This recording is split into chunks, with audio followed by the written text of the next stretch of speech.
നമസ്കാരം. മലയാളി വാർത്ത ഇൻസൈഡിലേക്ക് സ്വാഗതം. ബംഗ്ലാദേശിന്റെ രാഷ്ട്രപിതാവായ ഷെയ്ഖ് മുജിബുർ റഹ്മാന്റെ മകൾ, ലോകത്ത് ഏറ്റവും കൂടുതൽ കാലം ഭരണത്തിലിരുന്ന വനിതാ പ്രധാനമന്ത്രി, രാജ്യത്തിന്റെ സാമ്പത്തിക വളർച്ചയുടെ ശില്പി, പിന്നീട് വിദ്യാർത്ഥി പ്രക്ഷോഭത്തെ തുടർന്ന് രാജ്യം വിടേണ്ടി വന്ന ഭരണാധികാരി, ഒടുവിൽ മനുഷ്യരാശിക്കെതിരായ കുറ്റകൃത്യങ്ങൾക്ക് വധശിക്ഷയ്ക്ക് വിധിക്കപ്പെട്ട നേതാവ്, ഷെയ്ഖ് ഹസീനയുടെ ജീവിതം നാടകീയമായ ഉയർച്ചകളുടെയും അവിശ്വസനീയമായ പതനത്തിന്റെയും സങ്കീർണമായ ചരിത്രം തന്നെ. 5 പതിറ്റാണ്ട് മുമ്പ് ഒരു അർദ്ധരാത്രിയിൽ നടന്ന പട്ടാള അട്ടിമറിയിൽ സ്വന്തം പിതാവും ബംഗ്ലാദേശിന്റെ സ്ഥാപക പ്രസിഡന്റുമായ ഷെയ്ഖ് മുജീബുർ റഹ്മാൻ അടക്കം കുടുംബത്തിലെ എല്ലാവരെയും നഷ്ടപ്പെട്ട് രക്ഷപ്പെട്ട ഒരേയൊരു യുവതി. ഇന്ന് അതേ ബംഗ്ലാദേശിലെ കോടതി മനുഷ്യരാശിക്കെതിരായ കുറ്റങ്ങൾ ചുമത്തി അവരെ വധശിക്ഷയ്ക്ക് വിധിച്ചിരിക്കുന്നു. ജൂലൈയിൽ ധാക്കയെ പിടിച്ചുലച്ച വിദ്യാർത്ഥി പ്രക്ഷോഭത്തിൽ പ്രതിഷേധക്കാരെ കൊലപ്പെടുത്താൻ ഉത്തരവിട്ടതിനാണ് ഷെയ്ഖ് ഹസീനയെ ശിക്ഷിച്ചിരിക്കുന്നത്. 2024 വിദ്യാർത്ഥി പ്രതിഷേധവുമായി ബന്ധപ്പെട്ട മനുഷ്യത്വത്തിനെതിരായ കുറ്റകൃത്യങ്ങൾക്ക് ശിക്ഷിക്കപ്പെട്ടതിനെ തുടർന്ന് ബംഗ്ലാദേശിലെ അന്താരാഷ്ട്ര കുറ്റകൃത്യ ട്രൈബ്യൂണൽ തിങ്കളാഴ്ച ഷെയ്ഖ് ഹസീനയെ വധശിക്ഷയ്ക്ക് വിധിച്ചു. ക്രൂരമായ അടിച്ചമർത്തലിൽ പങ്കുണ്ടെന്ന് കണ്ടെത്തിയതിനെ തുടർന്ന് മുൻ ആഭ്യന്തരമന്ത്രി അസദുസ്സമാൻ ഖാൻ കമാലിന് വധശിക്ഷയും മുൻ inspector general of police Chowdhury Abdullah Al മാമൂന് 5 വർഷം തടവും ട്രിബ്യൂണൽ വിധിച്ചു. ബംഗ്ലാദേശിലെ സർക്കാർ വിരുദ്ധ കലാപം അടിച്ചമർത്തിയ കേസിൽ അന്താരാഷ്ട്ര കുറ്റകൃത്യ ട്രൈബ്യൂണലാണ് ശിക്ഷ വിധിച്ചിരിക്കുന്നത്. ഈ വർഷം ഓഗസ്റ്റ് 3-നാണ് ഷെയ്ഖ് ഹസീനയെ വിചാരണ ചെയ്യാൻ പ്രത്യേക ട്രൈബ്യൂണൽ അനുമതി നൽകിയത്. ഹസീനയുടെ അഭാവത്തിലും കൂട്ടക്കൊല, പീഡനം തുടങ്ങി 5 കുറ്റകൃത്യങ്ങൾ ചുമത്തിയാണ് വിചാരണ നടന്നത്. ഷെയ്ഖ് ഹസീന അധികാരം ഉപയോഗിച്ച് മാനവികതയ്ക്ക് മേൽ ആക്രമണം നടത്തിയതായി കോടതി വിലയിരുത്തി. പ്രക്ഷോഭകാരികൾക്ക് മേൽ മാരകായുധങ്ങൾ പ്രയോഗിക്കാൻ ഉത്തരവിട്ടു. വിദ്യാർത്ഥികൾക്ക് നേരെ ഉണ്ടായ വെടിവയ്പ്പിനെ കുറിച്ച് ഹസീനയ്ക്ക് അറിവുണ്ടായിരുന്നു എന്നും കോടതി വിലയിരുത്തി. ഹെലികോപ്റ്റർ ഉപയോഗിച്ച് പ്രതിഷേധക്കാർക്ക് നേരെ ആക്രമണം നടത്താൻ ഷെയ്ഖ് ഹസീന നിർദ്ദേശിച്ചു. പോലീസ് വെടിവയ്പിൽ കൊല്ലപ്പെട്ട അബു സയ്യിദ് എന്ന വിദ്യാർത്ഥിയുടെ മൃതദേഹ പരിശോധനാ റിപ്പോർട്ട് ഡോക്ടർമാരെ ഭീഷണിപ്പെടുത്തി തിരുത്തൽ നടത്തിയതിന് തെളിവുണ്ടെന്നും കോടതി പറഞ്ഞു. മുൻ ആഭ്യന്തരമന്ത്രി അസദുസ്മാൻ ഖാൻ കമൽ, പോലീസ് IG ചൗധരി അബ്ദുള്ള അൽ മാമൂൻ എന്നിവരും കേസുകളിൽ പ്രതികളാണ്.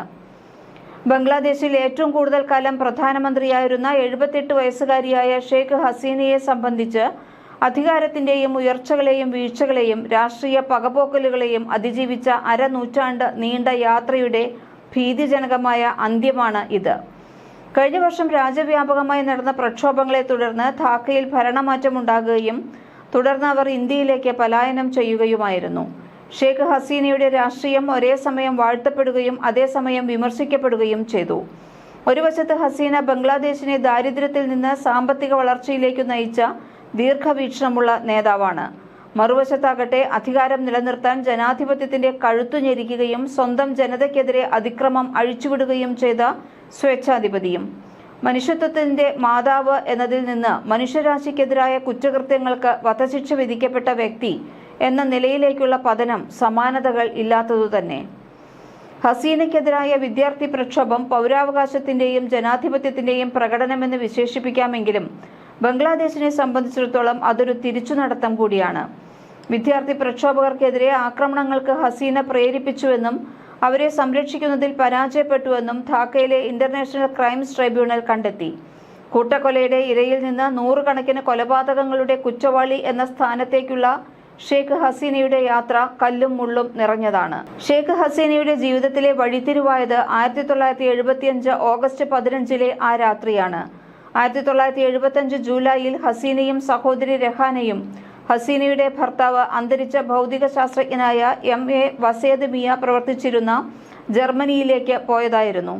കുടുംബത്തിലെ എല്ലാവരും യാത്രയയക്കാൻ വിമാനത്താവളത്തിൽ എത്തിയിരുന്നു. ദശാബ്ദങ്ങൾക്കു ശേഷം ഒരു അഭിമുഖത്തിൽ ഹസീന ആ യാത്രയയപ്പിനെ കുറിച്ച് സംസാരിച്ചത് ഇങ്ങനെയാണ്: എന്റെ ഭർത്താവ് വിദേശത്തായിരുന്നതുകൊണ്ട് ഞാൻ എന്റെ മാതാപിതാക്കളുടെ കൂടെയാണ് താമസിച്ചിരുന്നത്.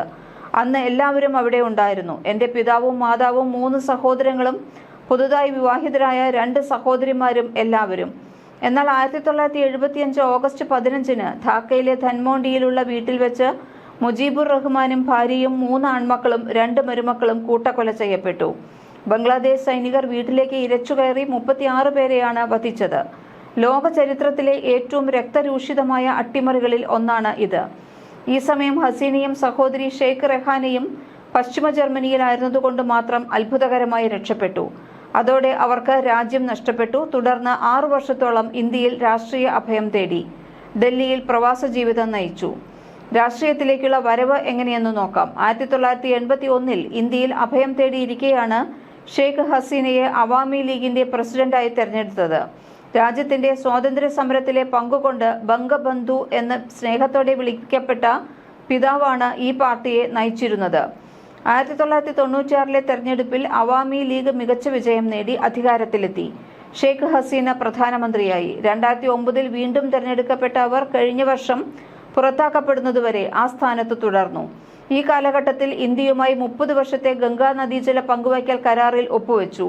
പർവ്വത മേഖലയായ ചിറ്റഗോങ്ങിലെ ഗോത്രവിഭാഗക്കാരുമായി പതിറ്റാണ്ടുകൾ നീണ്ട സംഘർഷത്തിന് അറുതി വരുത്തിയ സമാധാന കരാർ വലിയ നേട്ടമായി. ഹസീനയുടെ ഭരണകാലം രാജ്യത്തിന്റെ സുവർണ ദശകം എന്നാണ് പലപ്പോഴും വിശേഷിപ്പിക്കപ്പെടുന്നത്. ബംഗ്ലാദേശിനെ ലോകത്തിലെ അതിവേഗം വളരുന്ന സമ്പദ് വ്യവസ്ഥകളിൽ ഒന്നാക്കി മാറ്റി. വസ്ത്രനിർമ്മാണ മേഖല കുതിച്ചുയർന്നു. ദാരിദ്ര്യം ഗണ്യമായി കുറച്ചു. ലോകബാങ്ക് പിന്മാറിയിട്ടും സ്വന്തം പണം ഉപയോഗിച്ച് നിർമ്മിച്ച പത്മ നദിക്ക് കുറുകെയുള്ള കൂറ്റൻ പാലം ഹസീനയുടെ ഏറ്റവും വലിയ നേട്ടങ്ങളിലൊന്നായി വാഴ്ത്തപ്പെടുന്നു. ഹസീന പ്രധാനമന്ത്രിയായിരുന്ന കാലഘട്ടം ന്യൂഡൽഹിയും ധാക്കയുമായുള്ള ബന്ധം ശക്തിപ്പെടുത്തിയ സുവർണ കാലഘട്ടമായാണ് കണക്കാക്കപ്പെടുന്നത്.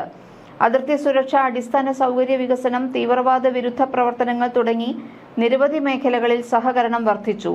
ഈ ദീർഘകാല സൗഹൃദമാണ് ബംഗ്ലാദേശിലെ പുതിയ ഭരണകൂടത്തിന്റെ നിരന്തരമായ കൈമാറ്റ ആവശ്യങ്ങൾക്കിടയിലും ഇന്ത്യയെ അവർക്ക് അഭയം നൽകാൻ പ്രേരിപ്പിച്ചത്.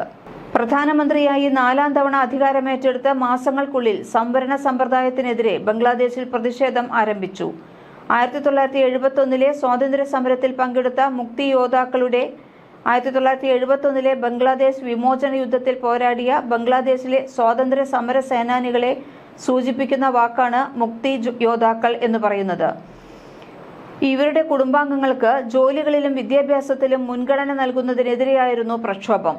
പ്രതിഷേധങ്ങളോട് പ്രതികരിച്ചുകൊണ്ട് ഹസീന നടത്തിയ ഒരു പരാമർശമാണ് പ്രക്ഷോഭം ആളിക്കത്താൻ കാരണമായത്. സ്വാതന്ത്ര്യ സമര സേനാനികളുടെ പേരക്കുട്ടികൾക്ക് കോട്ട ആനുകൂല്യങ്ങൾ ലഭിക്കേണ്ടെങ്കിൽ അത് രസഗർമാരുടെ പേരക്കുട്ടികൾക്ക് പോകണമോ എന്നായിരുന്നു അവരുടെ ചോദ്യം. രസഗർ എന്നത് ബംഗ്ലാദേശ് രൂപീകരണത്തെ എതിർത്ത ഈസ്റ്റ് പാകിസ്ഥാൻ വോളണ്ടിയർ സേനയെ സൂചിപ്പിക്കുന്ന ഒരു ശക്തമായ പദമാണ്. സ്വാതന്ത്ര്യ സമര സേനാനികൾക്കെതിരെ നിരവധി അതിക്രമങ്ങളിൽ ഇവർ ഏർപ്പെട്ടിട്ടുണ്ട്. ഈ പരാമർശം കോട്ട വിരുദ്ധ പ്രക്ഷോഭത്തെ ഹസീനയെ നീക്കം ചെയ്യാനുള്ള പൂർണ്ണമായ പ്രസ്ഥാനമാക്കി മാറ്റി. ഇതിനോട് ഹസീന ശക്തമായ അടിച്ചമർത്തലിലൂടെ പ്രതികരിച്ചു. ചില കണക്കുകൾ പ്രകാരം 1000-ലധികം പേർക്ക് ജീവൻ നഷ്ടമായി. അടിച്ചമർത്തലുകൾ പ്രക്ഷോഭം അടക്കി നിർത്തുന്നതിൽ പരാജയപ്പെട്ടു. പ്രതിഷേധക്കാർ ഹസീനയുടെ വീട്ടുവാതിൽക്കലെത്തി. തുടർന്ന് അവർക്ക് സഹോദരി രഹാനയോടൊപ്പം ഇന്ത്യയിലേക്ക് രക്ഷപ്പെടേണ്ടി വന്നു. അതിനുശേഷം അവർ ഇന്ത്യയിൽ അഭയം തേടുകയാണ് ഇപ്പോൾ. പുറത്താക്കപ്പെട്ട 15 മാസങ്ങൾക്കു ശേഷം മുൻ പ്രധാനമന്ത്രി മനുഷ്യരാശിക്കെതിരായ കുറ്റങ്ങൾക്ക് ശിക്ഷിക്കപ്പെട്ടിരിക്കുന്നു.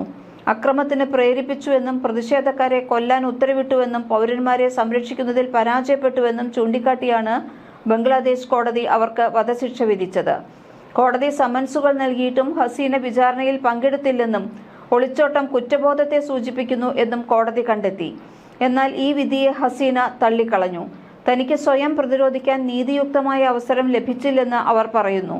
ഇന്റർനാഷണൽ ക്രൈംസ് ട്രൈബ്യൂണലിൽ അന്തർദേശീയം ഒന്നുമില്ല എന്നും ഇത് നിഷ്പക്ഷമല്ലെന്നും അവർ ആരോപിച്ചു.